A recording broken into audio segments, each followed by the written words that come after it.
The flow of relationships. Outer intention focuses on understanding what people truly want, need, and are motivated by. It aligns with the natural alt flow rather than forcing things. When you're preoccupied with creating something solely from your own perspective, you risk going against the flow. The mind tends to overvalue its own ideas, becoming so absorbed in its creative process that it ignores external realities. The mind's desire to control everything is counterproductive, especially when dealing with consumer demand, which naturally follows its own path. Trying to influence demand directly requires significant effort and resources, often with uncertain results. Instead, working with outer intention means aligning with the flow and paying attention to what people actually want. Relationship issues often stem from the mind resisting the alt flow. Criticism driven by inner intention is a form of resistance. Encouragement and trust in someone's positive traits align more closely with outer intention. Criticizing others is like battling the external world. It rarely brings positive results unless venting your frustration counts as a win. Encouragement, on the other hand, fosters progress and harmony in relationships. Criticism is an attempt to control others through inner intention, while highlighting and supporting someone's strengths costs you nothing and creates opportunities for positive outcomes. Shift your focus from blame to encouragement and you'll see relationships flourish. Never blame anyone. Many people reproach themselves and carry a sense of guilt around with them, but nobody likes to be reproached by others. Many people can be extremely condemning in relationship to themselves, even to the point of sadomasochism, and yet they will take any accusation made by another very badly indeed.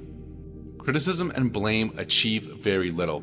People resist being told that they are wrong, whether the accusation is fair or not. You might vent your frustration or assert dominance, but this approach often leads to excess potential and makes you suffer in the end. Even if someone superficially agrees, they rarely truly acknowledge fault. Criticism disrupts their flow, creating resistance and damaging the relationship. Instead of blaming or focusing on faults, shift your attention to their strengths. Encouragement aligns with the flow, creating harmony and progress. Supporting others helps them move towards their goals while aligning their interests with yours. Encouragement respects their aspirations, avoids conflict, and builds a positive, collaborative dynamic. Keep your inner guardian awake and it will help you understand the behavior of others instead of judging them. As your inner observer, the guardian prevents you from diving into arguments or disputes.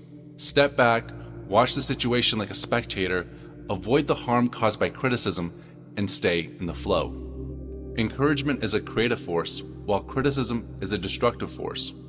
The successful applicants for business management positions are not the managers who focus on criticizing poor quality work, which any layman's can do, but individuals capable of creating an atmosphere of enthusiasm in which people are motivated to work efficiently.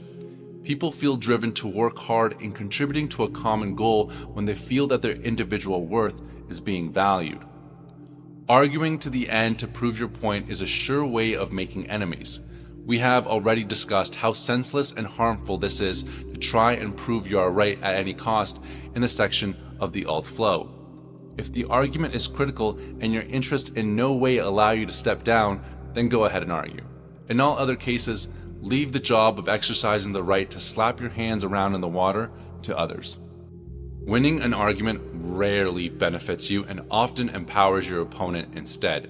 No one appreciates being told that they are wrong, even if they appear to accept it. If someone agrees out of guilt or self-criticism, their acknowledgement holds little value. If it doesn't threaten your interests, let others express their disagreement freely.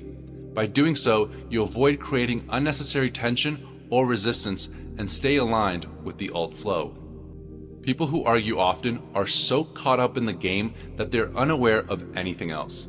To avoid getting drawn in, wake up and activate your inner guardian. If others are debating, step back and observe from a distance as if you're watching a performance. By adopting the role of the impartial spectator, you gain a clear perspective while others remain fixated on asserting their opinion. This vantage point allows you to see solutions that other participants may overlook.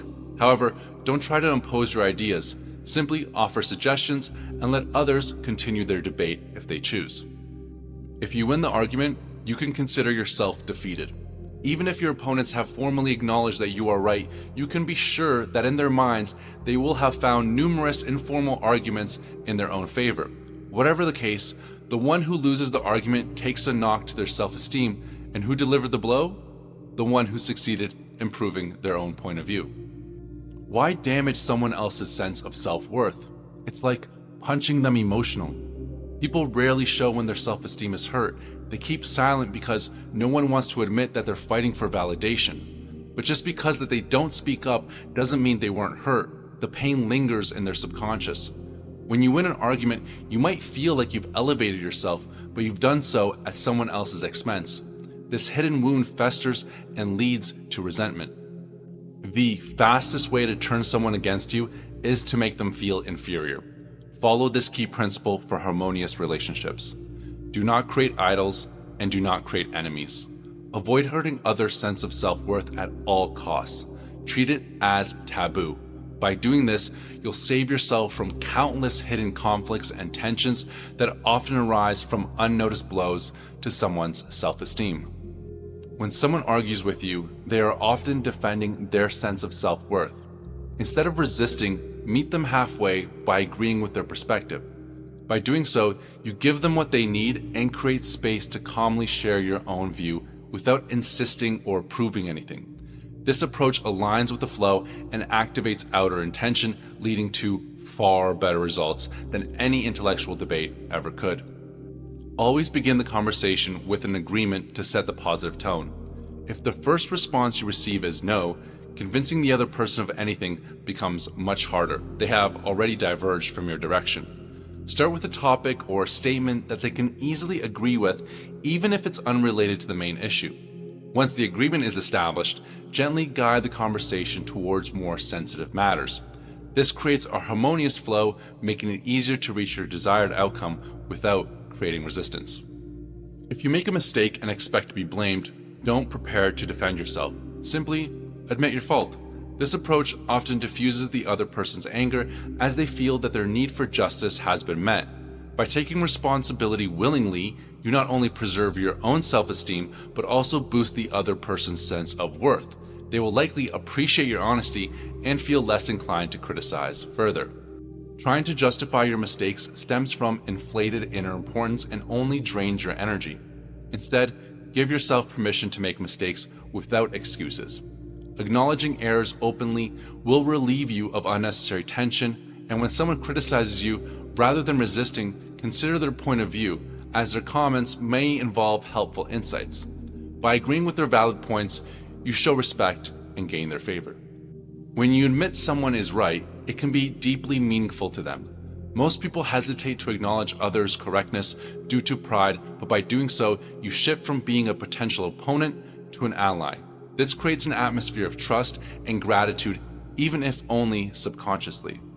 Given the nature of the environment we live in, you can become a real treasure for those who are already tired with the battle. Can you just imagine how many allies you could find?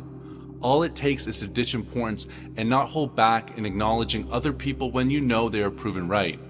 Your advantage is that you can act with conscious awareness, whereas other people are asleep and therefore will never thank you in return. If they could wake up and express their opinion or attitudes mindfully, you would hear them say something along the lines of, "Yes, this person is far from stupid. They are nice.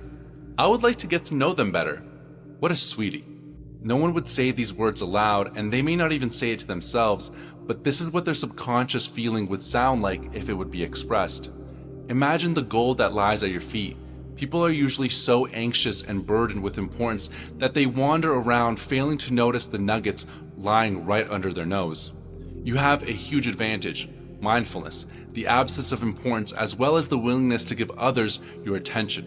Make the most of your advantage and you will see gold where others can only see stones.